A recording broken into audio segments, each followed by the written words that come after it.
Mula kay PMC, Pinoy Mystery Channel. Halaka! China, bagsak na pala. Ayaw ipaalam sa mga pro-China. Eto mga tol, pagdating kay PMC, meron tong good research at very reliable mga tol yung mga sasabihin niya. Kaya eto, panoorin natin para madagdagan ng ating kaalaman at malaman natin ang matagal nang nililihim at sinisikreto ng China mga tol. Mula kay Pinoy Mystery Channel, nakalagay po ang link sa ibaba. Huwag niyo kalimutan mag-subscribe sa kanyang YouTube channel mga tol. So huwag na natin patagalin pa. Total, wala na rin naman tayong hinihintay na. Panoorin na natin to mga tol. Bansang China, ang pangalawa sa pinakamalaking ekonomiya sa buong mundo. Ilang dekada nang napaunlad ang bansa dahil sa mga produktong made in China. At dang-daang milyong manggagawa doon ang umasenso. Kaya nitong magpautang sa mga bansa, pero kapag hindi nakabayad, kinukumpiska ang ari-arian. Dire-diretso ang progreso kasabay ng paglawak ng kapangyarihan. Masasaksihan na ang GDP ng bansa o ekonomiya ay hindi bumababa. Pero siguradong magugulat ka sa malalaman mo na dinudoktor pala ng mga komunista ang bilang ng kanilang GDP para palabasin sa lahat na ito ay maunlad. Pati ba naman yun, pinipeke, no? Napakarami talagang peke dito sa bansang to, mga tol. Pati GP nila, pinipeke din nila yung GDP, mga tol, no? Mayroong mga naniniwala at marami din namang naghihinala. Ang tanong, totoo ba?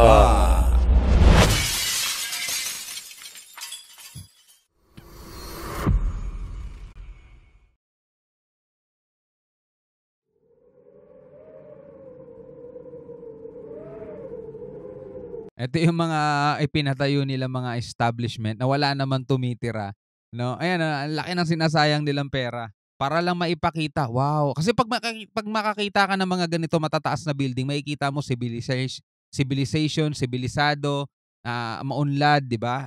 Pero wala, puro mga ano 'yan, mga ghost town lahat yung mga 'yan.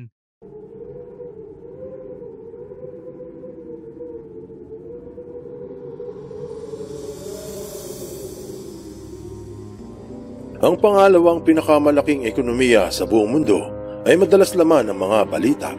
Pero hindi lang good news ang maririnig. Meron ding mga bad news.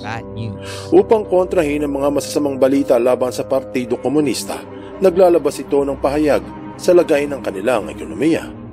Siyempre nga naman, kung maganda ang katayuan ng China, nanu-neutralize yung mga masasamang ulat hinggil sa pamahalaan. At kung maganda ang ekonomiya nila, sino ang pupurihin ng buong mundo? Di yung mga namumuno. Kaya naman kada ilang buwan, naglalabas ito ng mataas na GDP upang ipamukha sa lahat ng pinakamagandang uri ng gobyerno ay komunismo. Para kahit anong masamang balita ang lumalabas sa media, nababalanse ang pananaw ng tao. Pagdating sa paglathala ng mga datos hinggil sa ekonomiya, marami ang hindi gaano nakakaunawa sa mga katagang ginagamit ng mga ekonomista katulad ng GDP. Halos imposibleng mawari ang mga bagay-bagay sa kaunlaran o pagbagsak ng isang bansa kung ang impormasyon ay sa wikang Ingles lamang. Kung gusto mong malaman ang katotohanan sa ikinukubling katayuan ng China, heto at pakinggan ang napakadaling paliwanag sa likod ng tila maunlad na bayan. Ang bansa ay parang isang bahay na kung ang buong pamilya ay kumikilos, nag-aasikaso at nag-aayos, mapapanatili nito ang ganda ng kanilang tahanan. Dahil kung hindi, sa labas lamang ito kumikinang. Ang kalagayan ng tahanan ay parang ekonomiya. Pagdating sa pag-aaral ng economics, madalas maririnig ang mga katagang Gross Domestic Product o GDP. Kapag sinabing gross, ito ay lahat-lahat. Ang salitang domestic ay yung sa loob ng bansa. Kaya kapag sinabing Gross Domestic Product, ito yung lahat-lahat ng mga produktong nagawa at mga serbisyo na nairepresenta sa loob ng isang bansa. Siyempre, maraming teknikal na pasikot-sikot sa pagkalkula ng GDP at hindi kasali kung marami ang naghihirap o laganap ang krimen o masahol ang korupsyon. Ito ay estima lamang sa lagay ng ekonomiya, pero malapit sa katotohanan. Ayon sa International Monetary Fund o IMF, importante ang bilang ng GDP ng bansa dahil ito ang nagbibigay ng impormasyon sa lagay ng ekonomiya at sa takbo nito. Ayon sa IMF, ang GDP ay ang lahat-lahat ng produktong nagawa at serbisyo na ginampanan sa bansa, minsan sa loob ng 3 buwan o quarterly, minsan sa loob ng 1 taon o annually. Tapos ay isasalin ito sa halaga ng pera, katulad ng sinabi sa SNP na ang ekonomiya ng Pilipinas ay lumago bago dumating ang bagong taon. Ayon sa kalkulasyon, ang GDP natin sa taong 2023 ay aabot ng 440 bilyong dolyares. Tapos kakalkulahin yung GDP noong 1 taon upang makuha yung porsyento ng paglaki, katulad ng pinahayag ng Department of Finance na lumaki ng 5.6% ang GDP ng Pilipinas ngayong 2023 mula noong taong 2022. Pero sa China, may nakikitang anomalya. Joining me right now to talk more about the threat of Communist China is the Gatestone Institute Senior Fellow. He is author of The Coming Collapse of China as well as... Dahil sobra sa 5% ang nilaki ng GDP ng Pilipinas, ibig sabihin lang na makikita sa mga datos na lumaki rin ang iba't ibang sektor sa bansa, katulad ng inilathala ng Philippine Statistics Authority na tumaas nga ang GDP ng bansa dahil makikita sa statistics na patuloy sa paggasto sa mga Pilipino, sa pasahe, sa mga restaurants, sa mga hotels at iba pa. Makikita din sa datos na lumaki ang mga negosyo ng palaisdaan, mga sakahan, manukan at iba pa. Pati ibang mga industriya ay ganun din. Lumago ang lahat ng kasali, pati nga negosyo ng transportasyon. So ibig sabihin, nagtatali sila, no, nagtutugma yung report ng gobyerno at saka sa statistics, mga kapatid. 'Di ba? Nagtutugma sila kasi totoo naman, mga tol, dito sa Pilipinas napakabenta ng mga ng mga gadgets, ng mga signature bag, ng mga signature clothes, mga tol. Napakaraming hindi mo mga masasabing naghihirap ang Pilipinas, ang daming may kotse kaya ang tindi ng traffic 'di ba? Storage, wholesale, paggawaan ng sasakyan, mga pautangan at insurance ay naglaguan din. Patunay na ang ekonomiya ng Pilipinas ay tumataas. May pruweba, di ba? Nagtatali sila.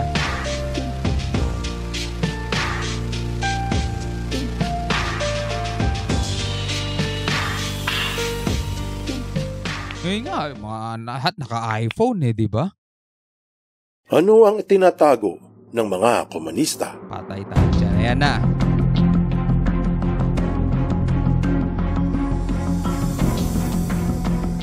Ang paglago ng GDP ng Pilipinas ay makikita sa statistics ng mga industriya sa bansa. Halos lahat ng sektor ay lumago pagtapos ng COVID-19.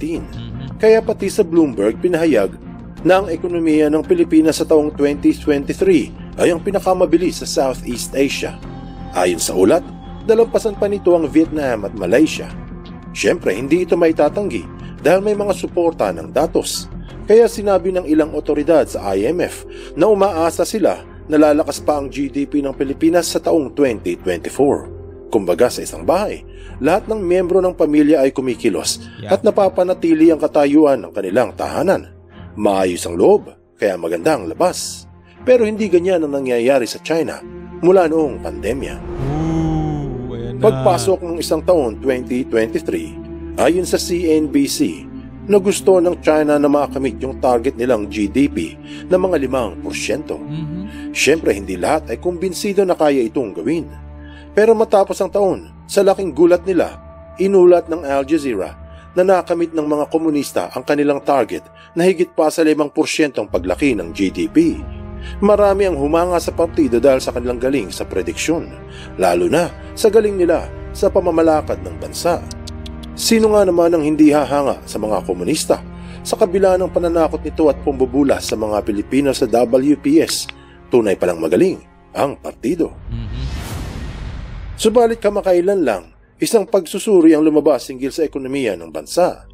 Pinahayag sa A Forensic Examination of China's National Accounts mula sa National Bureau of Economic Research na ang mga lokal na munisipyo sa China ay nagbibigay ng kalkulasyon hinggil sa kaunlaran ng kanilang lungsod sa mga komunista. Kinokolekta ng gobyerno ang lahat ng datos at pagsasama-samahin bilang bahagi ng buong GDP.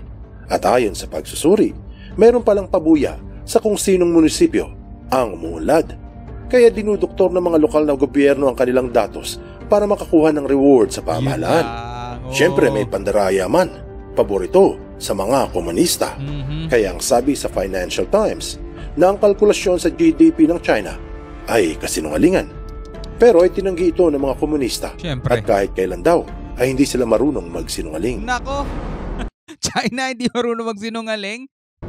Ganun pa man, paano itatanggi ang mga datos? Katulad ng sinabi sa Reuters na bumagsak ang export ng China sa loob ng 3 taon matapos ang pandemya.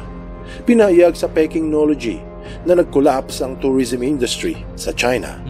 Bukod dyan, binalita sa Reuters na nalugi ng $1 trilyong ang bansa dahil sa paghihigpit ng Beijing sa mga big tech. Pati ang real estate ay bumagsak rin. Sinabi sa Capital na bumagsak ang presyo ng mga property dahil pumalya sa pagbayad ng utang ang mga developer sa bansa. Kaya naman inulat sa Financial Times na tinigil na ng China ang pag-ulat ng bilang ng mga kabataang walang trabaho. Kaya kung iisipin, paano naging mataas ang GDP ng bansa kung lahat ng industry sa loob ay bumagsak? May mga nagtatanong kung paano nabudol ng mga komunista ang buong mundo. Inulat ng International Monetary Fund o IMF na bagamat ang Amerika ang may pinakamalaking total debt sa buong mundo, pagdating sa non-financial corporate debt o mga utang sa pribadong sektor sa loob ng bansa, ang China ang may pinakamalaki. Ayon sa ulat ng Thomson Reuters na ang utang ng China sa pribadong sektor kumpara sa kanilang GDP ay mas malaki kaysa sa Amerika, sa Japan at sa Europa. Siyempre, madaling itago yung pautang sa loob ng bansa kumpara sa utang sa labas. Dahil kung uutang ka sa iba, may record sila ng iyong utang o nakalathala ang utang mo sa pamahalaan ng ibang bansa. Tama. Pero ang utang sa loob ay pwedeng doktorin. Kumbaga, pinalalabas lang ng mga komunista na maganda ang bahay nila. Pero sa loob, sira-sira. Anong aral ang Diba? Hindi nagtutugma yung datos report mga tol. Sinasabi nila umunlad ekonomiya nila, taas ng GDP nila, pero yung mga industriya bagsak, no? Bagsak talaga eh. So paano yun mga tol? Hindi nagtutugma. Pupulot dito? Ang pangalawa sa pinakamalaking ekonomiya sa buong mundo ay mayroon palang sikreto. Ang katotohanan na bagsak na ang ekonomiya ng mga komunista. Ganun pa man, upang maipakita na maganda ang pamamalakad ng partido, pilit itong ikinukubli sa mga netizens. At syempre marami silang nabubudol. Pero hindi lahat. Dahil mayroong mga matatalas ang mata na matinik magsuri at hindi nalilinlang. Ika nga nila, ang bagoong sa umaga takpan man, sa tanghalian ay sadyang alingasang. So ano mga tol, no? Ano masasabi ninyo dito sa videong napanood natin mga kapatid? Lantad na lantad no? Wala talaga. Ay, yung sinasabi nilang ang gera mga tol, China hindi nila magagawa yun. Bagsak ekonomiya nila, naghihirap yan mga tol. No? Masyado lang talagang maraming mga bansa kasi na nasisindak talaga sila kapag nagma-muscle flexing tong China. At dahil nga dun sa kanilang ginagawa mga tol na pagsisinungaling, expert na sila diyan. Diba? Kahit nga yung iba yung mga tol diba? Akala mo talaga sobrang yaman. Kung umasta, akala mo talaga madadala ka. 'Di ba ganun yung mga scammer, 'di ba? Akala mo ang dami nilang ang dami nilang connection, akala mo talaga matagumpay na, pero ayun pala wala, lolokohin ka lang.